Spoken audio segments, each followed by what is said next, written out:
Welcome everyone. My name is Nikos, aka Sephir, and this is Out of the Box EDH. Today's video is a collaboration between my channel and Lab Man EDH. Lab Man is a great and really cool guy. He constantly uploads tons of deck lists in a regular basis, but he also has videos regarding MTG lore, deck building tips, and other various EDH related stuff. Go check his channel. Lots of quality content. I really recommend it. It's worth it. The link to his channel will be in the video's description. So, for this video, we decided to have something of a secret Santa between us. Each one made a list for the other based on a vague concept we wanted. So, I asked him to make me a baby-themed deck, and he asked me to make him a medical deck. Here, we present the lists to one another, followed with some questions and answers. Of course, all lists are also in the video's description. We will start with the deck Labman made for me, followed with the deck I made for him. I hope you enjoy it. So for the theme of making a baby deck, I had a few options to go with. I went with a populate because he's technically repopulating the earth. So I focused on also a secret commander. So the main focus of my deck's not my commander, it's a Nesting Dragon, which is a 5 mana dragon with flying. It has a landfall ability. It says, when a land enters the battlefield, create a 0/2 red dragon egg creature token with Defender, and it has the ability, when this creature dies, create a 2/2 red dragon creature token with flying. And then it has the fire breathing ability to pay 1 red. This token gets +1/+0 until end of turn, and Nesting Dragon is a 5/4. So the focus of the deck is to get her out, play a bunch of lands, make a bunch of eggs, make a bunch of babies, and they will eventually become whelps when their eggs crack, and then you can just populate. Now, the commander is Girid Conclave Exile. He has a populate ability, but he also makes a 4/4. He's a Naya color, by the way, 5-color Naya, legendary creature. He ETBs, he makes a 4/4 green rhino with trample, but when he attacks, you populate, the token enters tapped and attacking. Now, normally that would be bad for a 0/2 egg with Defender. Obviously, Defender doesn't matter because it comes in attacking. However, we want the egg to die. Probably your opponent won't block it, but if they happen to block it, you get a 2/2 whelp, which is pretty nice. And the rest of the deck, focuses on, you got your embalm abilities, you got your myriad abilities, and just to kind of break down the deck, how I typically will break down, I'll write down what aspects of the deck I want. For example, for mana, I have about 15 mana ramp in the deck. I have about 7 draw spells. I have about 8 removal spells. And for tokens, I have about 18 things that create tokens, and then 7 that populate. And then I have 38 lands. Now, some honorable mentions for this deck. I also included a Valakut the Molten Pinnacle package. So for a lot of my dual lands, like multicolor lands, I made sure they had the mountain subtype because I will be doing landfall. All my mana ramp gets me different various lands. I didn't put any like mana rocks, of course. I went heavy on the landfall here. And that's essentially my summary. Do you have any questions I can answer? So, my first question regarding the list. How long did it took you to come up with it? I'm talking more about how long it took you to have the nesting dragon is something I can build a deck around and it totally matches the theme. I can add mass populate effects and that also matches what Sephir asked me or whatever, more than coming up with the actual pieces of it. It did not take me long because I don't know how my brain just works. Like I had like a couple ideas when you said baby. I was like, and you, for the people that don't know, he said no child of Alara, which I can respect because everyone goes to that. Nesting Dragon, I just think it's a cool secret commander, and I've seen it played before, and for a while it was actually kind of expensive, but I saw it and I was like, dang, that would make a perfect baby. I was just scrolling through pictures in my phone, and I was like, that right there is perfect. Excellent. Now, about certain card choices. Yes. I see that for your removal, you chose the flexibility over optimization one, aka no sorts of plowshares or path to exile, but instead Beast Within, Chaos War, Generous Gift, even Stroke of Midnight. You think these kind of choices are more suitable for a bracket 3 table? I'm talking about bracket 3 because the deck does have game changers, Field, Crop Road. Yeah. When it comes to removal, especially when it's multicolored like this, I do try to keep it more general. I know a lot of people go for the Swords to Plowshare, and there's definitely nothing wrong with that. Like you said, it's more optimal to do that. But when it comes to an army of tokens, usually there's the things I think about are they have a ghostly prison, sphere of safety, something like that, and swords doesn't really answer that. However, I don't think there's a wrong option for that. I just like mine more general, so I can deal with more threats, especially Beast Within, Generous Gift. They also deal with lands, which sometimes can be a problem. So someone has a Maze of Ith or a Glacial Chasms and you can't touch it, but the more general removal can. Okay, next question then. Do you see the two card combo in your list? Oh no. I admit it took me a bit to realize it, but yes, there is a two card infinite in your list. Can you see it? Oh no. I don't know. I don't let me just take a peek. Have a guess. Uh, Have a guess. I will try. Sometimes I accidentally go. I'm assuming it involves Kiki Jiki. Of course it is with Kiki. It is always Kiki Jiki. It's always Kiki Jiki. Hmm.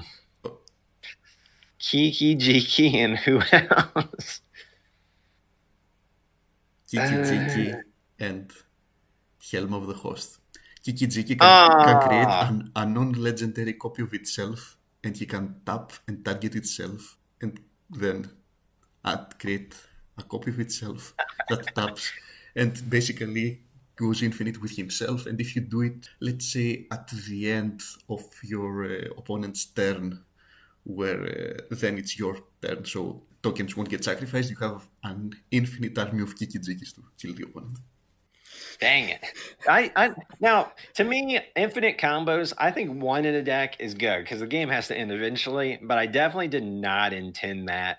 You know what's funny? I have an enchant land deck that I accidentally there's like 3 infinite combos and I didn't even picture it. But yeah. Oh wow. I'm glad you pointed that out.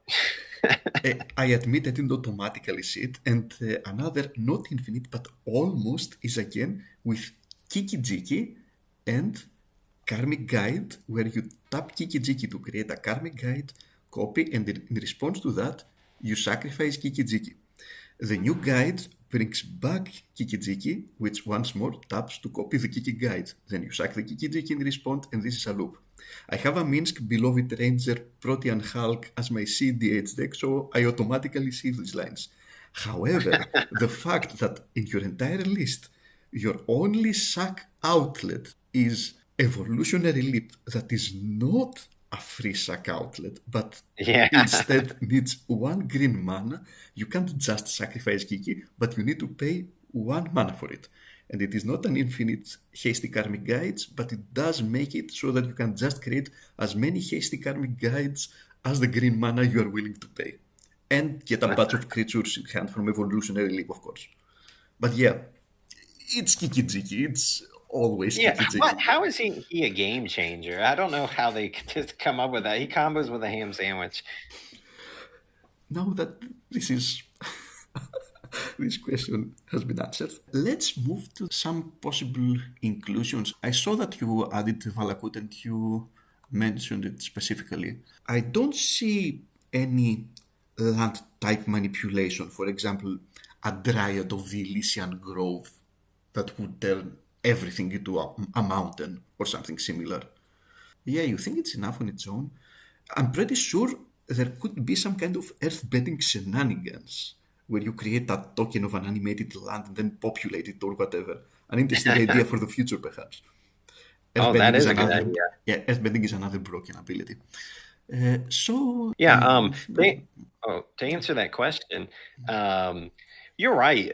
I could totally throw in the Dryad or the what is it, Prismatic Omens. I think that would be a good idea for this deck. Um, it does have 16 mountains, and I did put the bounce lands in there so you can bounce them back. But you're 100% right. You could totally throw that in here, and I think it would improve the Valakut package.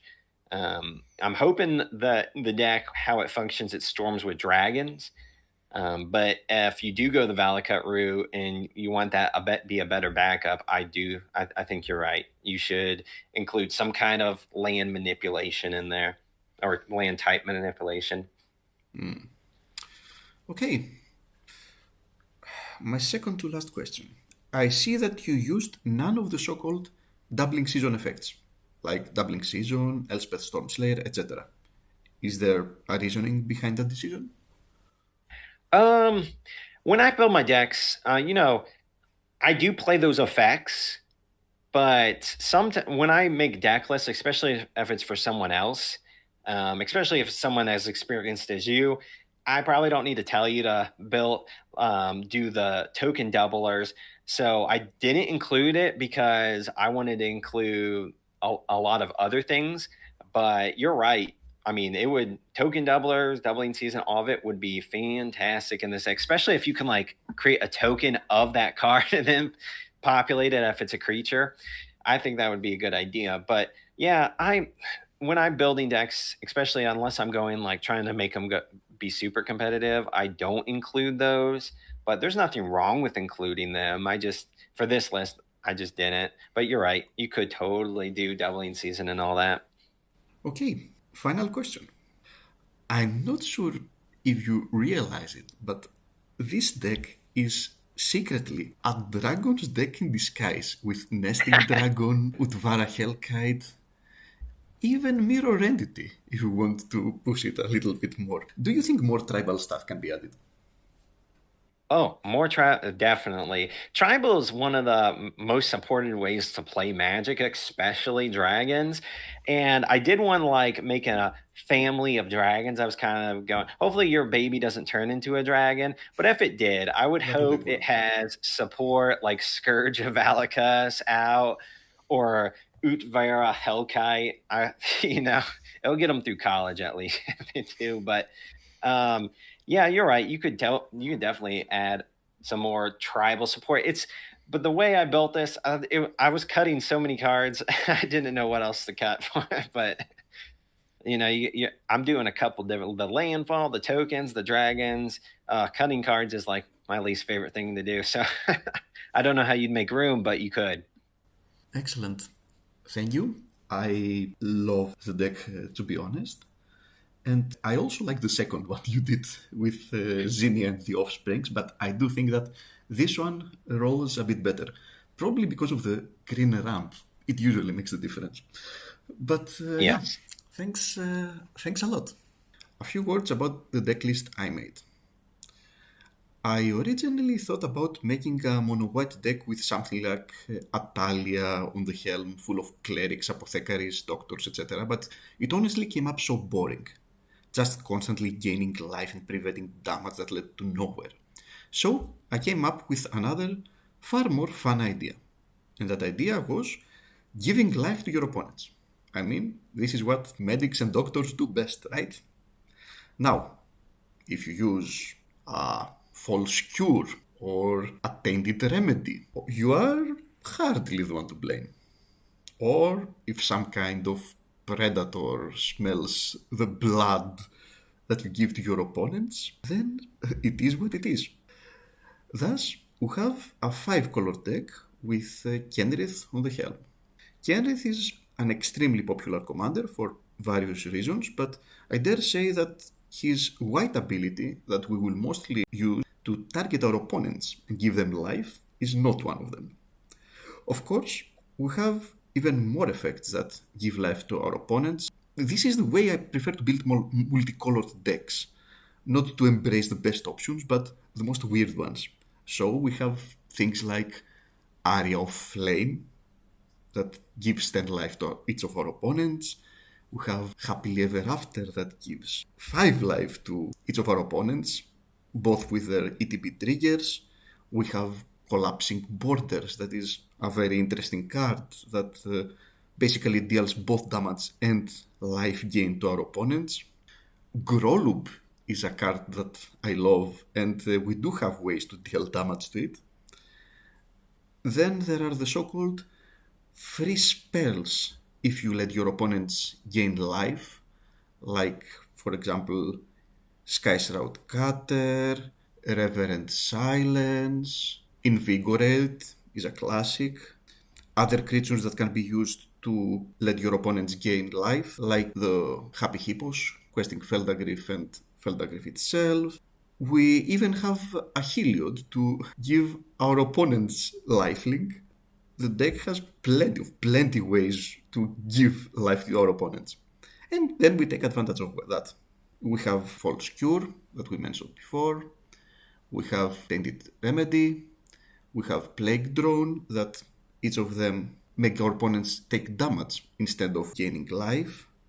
And we have Punishing Fire, that is a very classic card that can be used either as a spot removal or a card advantage option. Its synergy with Grove of Barn Willows is legendary, but we have plenty of ways to trigger life gain for our opponents. This is the deck, basically. Can you imagine, for example, playing a turn 2 Cav Predator and then follow it with a turn 3 Area of Flame? And then you suddenly have a 32/32 creature with trampling play. That would be so brutal. Yes. And no one would even know. They'd be like, what are those cards? Okay. Of course, we run all the permanents that reduce Kenrith's life-giving ability to a single white at best. I think there are 5 of them. It's Agatha Soul Cauldron, Biomatcher's Familiar, Zirda the Dawnmaker, Hearthstone, and Training Grounds. Yeah, there are 5. And the rest of the deck are protection, either for our board or our spells. There is ramp, etc.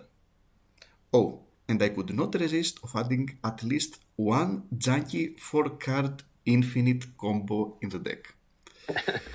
Tell me if you find it until the end of our video. Oh, God. And that's the list. If not, I'm gonna tell you what it is, of course. That's the list. I had a look of your deck lists and I didn't find anything with a similar concept, though I can be mistaken. There were lots of them. Yeah, for sure. Well, okay, let me just start off by saying the fact that you're like, I lean towards whatever's the weird way to build is amazing. That's why I like your deck builds. That's how a lot of people should do it, because people just go to the streamline. Yeah, obviously deck links will be in the description, but people should definitely check this deck out because it's going to have some cards you do not know what they are. Some of these are new to me, like a Grolub. Yeah. It says for each 1 damage dealt to it, each opponent gains 1 life. So it's like the opposite of Brash Taunter. And the flavor is so great. Yeah, hit it with Punishing Fire. There you go. Everyone gain life. Or I just assume your commander, can't your commander deal damage to... Oh, wait, no, I'm thinking of something else. No, but it just gains life. I'm thinking of that dinosaur. You can Volcano Heal on it. You could. Dang. Oh, my God. So I like that. One thing I noticed, and I'm assuming it's because Kendrith can do it, but I didn't see much of a draw engine in here, even the typical stuff. But your commander does draw you a card for 4 mana and probably less if you have Agatha or something now. Is that why you didn't have too much draw, because your commander takes care of that? Yeah, most of the time it's the commander will take care of the card draw. Kendrith is an essential part of the game plan, so Yeah, he's basically our main card draw engine in the deck. There is some few ones, like for example the wedding ring, that Hmm. can get abused either with life or card draw. But in general, yes, it is Kenrith. However, I must say that even with few stuff in play, you will always have things to do with this deck. Either use them on some kind of Kenrith's weird ability to give life, or it will be with punishing fire. You will have ways to do stuff even if you don't have extremely powerful draw engines in play. Yeah, yeah, I would agree. And Kindreth, he is an amazing card draw engine, especially if you're reducing costs. And I see that you have some stuff that, like Entomb, that tutors them directly to the graveyard, and then Kindreth can just return them, which is pretty nice.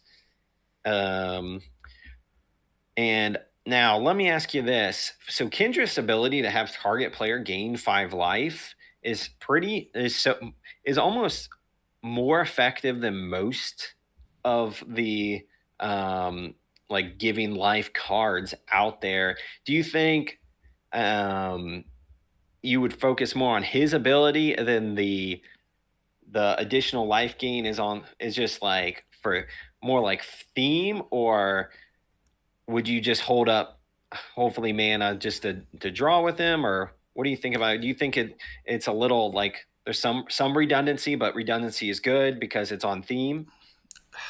Redundancy is always a theme. However, it also depends, for example, how much we have been able to reduce Kenrith's ability. There is great difference if it costs 3 mana than if it costs just a single white. Kenrith gives life to a single target, while the other ones give it massively. For example, Happily Ever After, 3 mana it gives 5 life to everyone.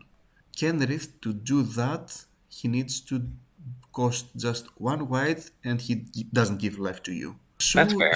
so it really depends. He can be really powerful, but to embrace all that power, he needs his ability to be just for 1 white mana. I see. You're right.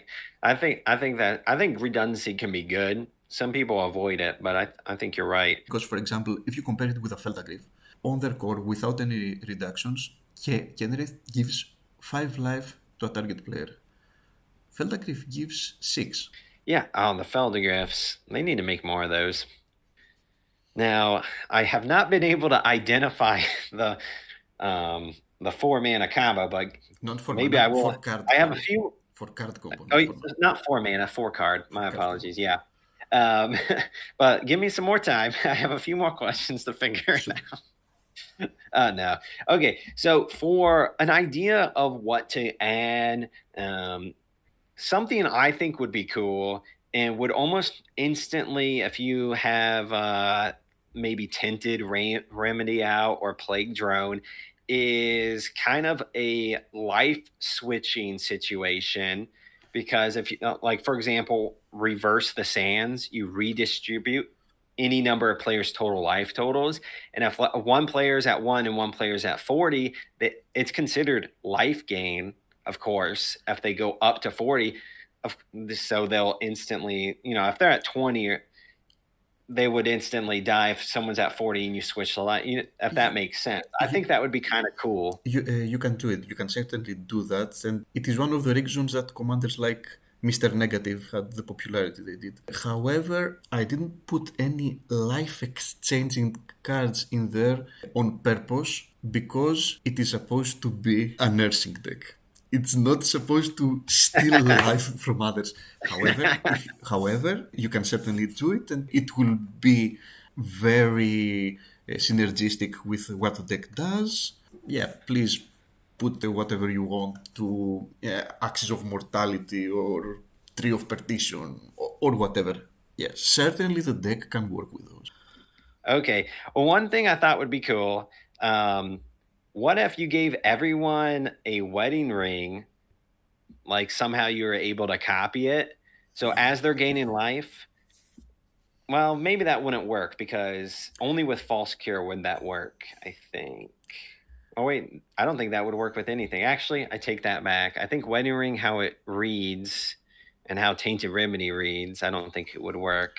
It would not work with Tainted Remedy or Plague Drone because they replace the life gain. Yeah. However, as I said earlier, this is not what happens with False Cure. That does not replace the life gain. They do gain the life, but they also lose to life. Yeah. However, it affects you as well.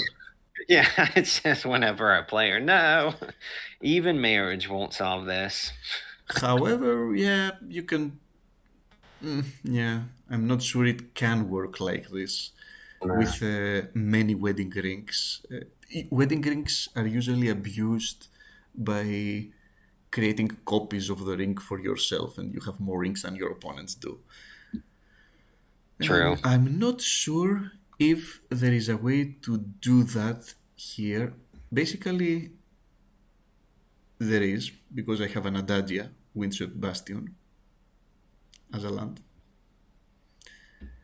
And I mostly added it to abuse things like Area of Flame, but it can certainly have an application with wedding rings as well. Excellent. I'm trying to find. Okay, I'm gonna guess something at least for this combo. I bet it involves Ashnod's Altar. It does involve Ashnod's Altar. And the Altars combo with a ham sandwich. So what is this combo? I don't know if I'll be able to. This combo is that it requires 4 cards. Mm-hmm. The one is Skyshroud Cutter. Okay. It's a creature. If you control a forest, you may have each other player gain 5 life instead of paying its mana cost. Then you have some kind of false cure effect. Whatever. It doesn't matter. It can be Plague Drone, false cure. It doesn't matter. You have Ashnod's Altar, and you have a Decaying Soil with Threshold. Decaying Soil is an enchantment with 3 mana that says that at the beginning of your upkeep, remove a card in your graveyard from the game. That we don't really want that, but when you have Threshold, whenever a non-token creature is put into your graveyard from play, you may pay 1 mana. If you do, return that card to your hand. So, we have the False Cure effect. Then, we cast Skyshroud Cutter. We have each other player lose 5 life essentially. It comes in play. We sacrifice it to the Ashnod's Altar for 2 mana. We use one of those mana to Decaying Soil to take it back to our hand and repeat. Mm-hmm. Decaying Soil, that's a really good card. Not especially with Kenrith, because we don't want the cards in our graveyard to get exiled if we don't have Threshold. Yeah. However, it has a very fun application here. Fair enough. That's that. No one could get really mad at a combo like that because it's so intricate, and if they don't have removal, that's on them. There are many ways to stop it. Oh yeah, for sure. I'm not one of those that are mad at 4-card combos.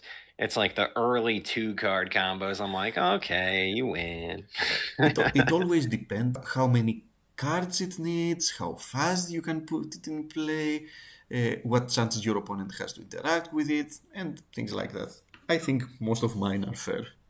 Yeah, I'd agree with that. From what I've seen in your decks seem to be pretty fair. I would be interested how often you're going to cast this Anti-Venom. I love Anti-Venom. Look, it's a healer, so I had to put at least a number of healers in here. Oh, yeah. And to be honest, my mana base is close to perfect. This is something I also do to my unique build videos. I try to build them with a very stellar mana base. Not dual lands, of course, but the next best thing. Also, there is a whole tree, of course. I like it.